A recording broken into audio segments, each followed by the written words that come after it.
Hello বন্ধুরা, তোমরা দেখছো অলরাউন্ডার রত্নদ্বীপ চ্যানেলে। আমি রত্নদ্বীপ। আজ তোমাদের সঙ্গে আলোচনা করব WP constable, KP constable, WP SI এবং কেপি এসআই এর রেজাল্ট নিয়ে।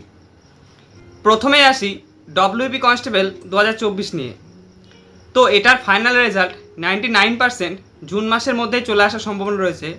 তবে যদি সামান্য লেট হয় তবে জুলাইয়ের ফার্স্ট উইকের মধ্যে 100% চলে আসবে।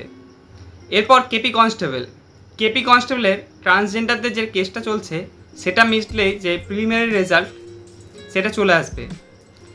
কেপি এসআইয়ের ক্ষেত্রে জুনের লাস্ট উইকের দিকেই কেপি এসআইয়ের রেজাল্ট চলে আসছে এবং ডব্লিউপি এসআই যেটা হয়ে গেছে অলরেডি মেন্স এক্সাম, সেটা আগস্টের প্রথম সপ্তাহতেই রেজাল্ট আসতে চলেছে। তো এরকম আপডেট পেতে আমার এই চ্যানেলটিকে সাবস্ক্রাইব করে রেখো, আর ভিডিওটা কেমন লেগেছে সেটা কমেন্টে জানিয়ে দিও।